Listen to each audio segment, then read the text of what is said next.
Hello student, तो welcome back to my YouTube channel Aman education Ankit.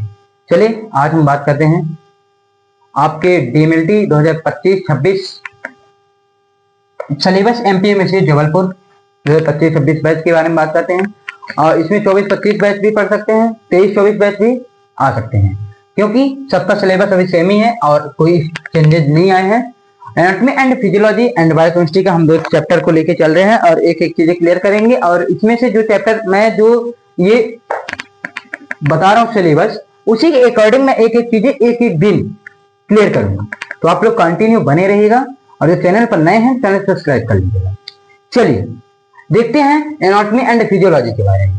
Anatomy and physiology के बारे में हम देखेंगे पहले स्ट्रक्चर ऑफ सेल के बारे में। Structure of cell basic structure and function unit of life, जीवन की संरचनात्मक एवं कार्यात्मक इकाई होती है। जो सेल होती है वो जीवन की संरचनात्मक एवं कार्यात्मक इकाई होती है।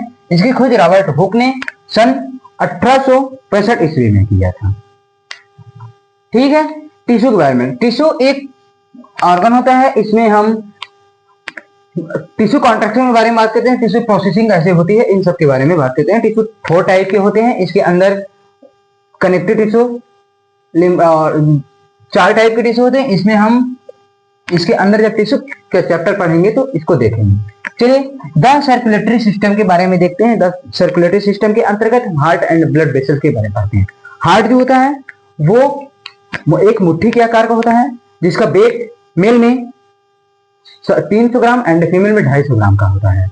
हार्ट जो पंप करता है तो एक पंप मतलब 0.1 सेकंड में होता है और वो 72 बार हार्ट जो होता है हमारा एक नॉर्मली हार्ट 72 बार धड़कता है और 1 मिनट में नॉर्मली 72 बार धड़कता है। और इसकी जो स्थिति होता है हार्ट दोनों लंग्सों के बीच एंड स्टर्नम के पीछे होती है। इसकी स्थिति थोरिक्स में दोनों लंग्सों के बीच एंड स्टर्नम के पीछे होती है। पूरा हम ए टू जेड उसमें पढ़ेंगे जब थ्योरी चलेंगे। चलिए देख लेते हैं रेस्पिरेटरी सिस्टम के बारे में। रेस्पिरेटरी सिस्टम सांस लेने की प्रक्रिया होती है और रेस्पिरेटरी सिस्टम कहलाती है, श्वसन तंत्र कहलाता है। इसके अंतर्गत हम पढ़ेंगे nasal cavity, pharynx, larynx, trachea, bronchi, bronchioles and alveoli and lungs.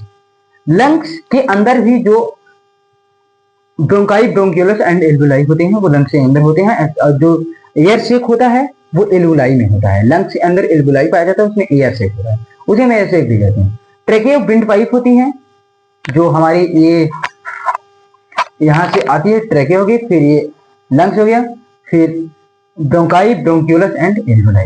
ठीक है, देखते हैं डाइजेस्टिव सिस्टम में। देखते हैं डाइजेस्टिव सिस्टम जो होता है वो पाचन तंत्र होता है। भोजन पचाने की क्रिया को हम डाइजेस्टिव सिस्टम कहते हैं। डाइजेस्टिव सिस्टम के अंतर्गत हम पढ़ेंगे डाइजेस्टिव सिस्टम में माउथ पहला आ जाएगा। माउथ डाइजेस्टिव की सबसे पहली ब्रांच होती है माउथ। माउथ से डाइजेशन स्टार्ट होता है और एनस तक जाता है। ठीक है, तो पहले डाइजेस्टिव सिस्टम कितने टाइप का था? 2 टाइप का, alimentary canal and digestive gland. Alimentary canal के अंतर्गत mouth, pharynx, oesophagus, stomach, small intestine, large intestine, rectum and anus आता है। और जो डाइजेस्टिव ग्लैंड होती है उसके अंतर्गत आता है लीवर, पेनक्रियाज और digestive gland and intestinal gland, gastric gland. ठीक है, चलिए इसमें हम डाइजेस्टिव में बात करेंगे। फिर आ जाते हैं लीवर। लीवर का वेट 150 केजी का होता है। जो लीवर जो होता है वो हमारे बॉडी 2 लोब्स, लीवर में 2 लोब्स होते हैं, इसके बारे में हम पढ़ेंगे आगे। और जो पेनक्रियाज होता है इंसुलिन बनाना बंद कर देता है। पेनक्रियाज में इंसुलिन बनता है, इंसुलिन बनना जब बंद हो जाता है डायबिटीज हो जाती है, इसलिए पेनक्रियाज का ये कार्य होता है, इसके बारे में हम बात करेंगे। फिर और lymphatic system, lymphatic organ, lymphatic nodes ये सब आते हैं। यूनिट सिस्टम में आता है किडनी। हम किडनी के बारे में डायग्नोस करेंगे इसको, किडनी क्या होती है, किडनी के कितने ब्रांचेज होते हैं, जैसे कि 2 kidney, ureter, 2 kidney, 2 ureter, urethra, urinary bladder, kidney, ureter, urinary bladder, urethra के द्वारा ब्लड यूरिन पास हो जाता है। ठीक, रिप्रोडक्टिव सिस्टम में male reproductive and female reproductive system में बात करेंगे। मेल रिप्रोडक्टिव सिस्टम में हम पेनिस टेस्टिस के बारे में बात करेंगे, उसमें स्पर्म कैसे बनता है इसके बारे में डिस्कशन करेंगे। आप लोग वीडियो में जरूर क्लासेस जरूर लीजिएगा, 10 दिन में पूरी क्लास समाप्त कर देंगे, कंटिन्यू बने रहिएगा। फीमेल रिप्रोडक्टिव सिस्टम में हम फीमेल के बारे में देखेंगे कि उसमें फर्टिलाइजेशन कैसे होता है, एक का फर्टिलाइजेशन कैसे होता है और एक कैसे बनते हैं, इन सब के बारे में बात करेंगे। एंडोक्राइन सिस्टम और central nervous system. Central nervous system में ब्रेन एंड स्पाइनल कार्ड आता है, ब्रेन के बारे में बात करेंगे एंड स्पाइनल कार्ड के बारे में बात करेंगे।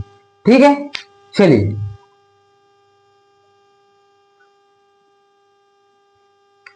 अब आ जाते हैं हम बायोकेमिस्ट्री में। बायोकेमिस्ट्री में सबसे पहला है कार्बोहाइड्रेट। कार्बोहाइड्रेट हमारे बॉडी के लिए बहुत इंपॉर्टेंट होता है। अगर कार्बोहाइड्रेट बढ़ जाता है तो ग्लूकोज हो जाता है। कार्बोहाइड्रेट के सिंपल उदाहरण ग्लूकोज एंड फ्रक्टोज होते हैं। कार्बोहाइड्रेट कार्बन हाइड्रोजन ऑक्सीजन से मिलकर बना हुआ एक महत्वपूर्ण यौगिक होता है। कार्बन एंड हाइड्रोजन में 2:1 का रेशियो होता है। हाइड्रोजन इसमें जल होता है, ठीक है। और ये जो होता है 3 टाइप का होता है, monosaccharide, oligosaccharide and polysaccharide. Monosaccharide के अंतर्गत एल्डोज एंड कीटोज आते हैं। पॉलीसेकेराइड में ओलिगोसेकेराइड की बात करें, ट्राइसेकेराइड एंड डाइसेकेराइड रहते हैं। ट्राइसेकेराइड 3 होता है और डाइसेकेराइड 2 कार्बोहाइड्रेट 2 मोनोसेकेराइड से मिलकर बने होते हैं और डाइसेकेराइड 3 मोनोसेकेराइड से मिलकर बने होते हैं। सॉरी, ट्राइसेकेराइड 3 मोनोसेकेराइड से मिलकर बने होते हैं, डाइसेकेराइड 2 मोनोसेकेराइड से मिलकर बने होते हैं। इसके बारे में हम बाद में चर्चा करेंगे।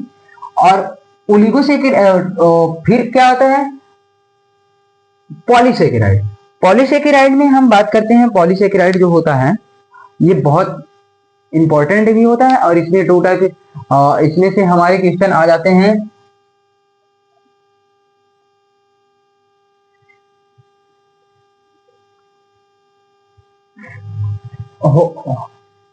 हेप्सोज एंड हेट्रोज। हेट्रो पॉलीसेकेराइड, हेक्सोपॉलीसेकेराइड, ये होते हैं, ठीक है। दूसरे से बात करेंगे प्रोटीन के बारे में। प्रोटीन हमारे बॉडी में एमिनो एसिड के ब्रेकडाउन से प्रोटीन का निर्माण होता है। इसके अंदर हम एमिनो एसिड के बारे में पढ़ेंगे। लिपिड में हम कोलेस्ट्रॉल के बारे में बात करेंगे। लिपिड में कोलेस्ट्रॉल लेवल कैसे बढ़ जाता है, लिपिड होता क्या है, इसमें ट्राइग्लिसराइड के बारे में बात करेंगे, कोलेस्ट्रॉल के बारे में बात करेंगे, VLDL, LDL, एचडीएल के बारे में बात करेंगे। Enzyme active and passive, active side and substance and active side जब मिलते हैं तो एंजाइम का निर्माण होता है। ये ऐसे रहता है, ये सब्सटेंस हो जाता है, ये एक्टिव साइड हो जाता है, ये दोनों मिल जाते हैं तो एंजाइम का निर्माण हो जाता है, ठीक है। किडनी फैक्टर टेस्ट में कई पैरामीटर होते हैं, blood urea, uric acid, blood urea, uric acid, serum creatinine, uric acid, serum creatinine and blood urea, nitrogen, sodium, potassium, calcium, ये सारे पैरामीटर किडनी फंक्शन टेस्ट में आते हैं। Liver function test, total bilirubin, direct indirect liver function test में। Enzyme में आता है SGPT, SGOT, ये सारी चीजें इसमें देखी जाती हैं। कार्डियक प्रोफाइल हार्ट के लिए देखा जाता है, हार्ट ईसीजी और कई जांचें होती हैं इसके लिए, वो देखी जाती हैं। लिपिड प्रोफाइल में हम cholesterol, triglyceride, VLDL, LDL, HDL के बारे में देखते हैं। एस्टिमेशन ऑफ, ये सारी चीजें मैं डिटेल में क्लियर करूंगा आप लोगों को, आप लोग वीडियो में बने रहिएगा।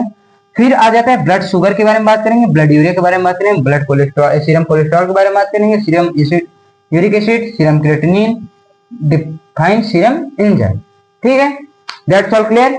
ये जो हमारा सिलेबस है तो ये ग्रुप 5 MP ग्रुप 5 के लिए भी है, इसमें अब मैं डीप ले जाऊंगा और MP के क्वेश्चन भी करवाऊंगा आप लोगों को, तो कंटिन्यू क्लासेस से जुड़े रहिएगा और सपोर्ट करिएगा। और जो चैनल पर नए हैं चैनल सब्सक्राइब करिएगा। धन्यवाद, थैंक यू।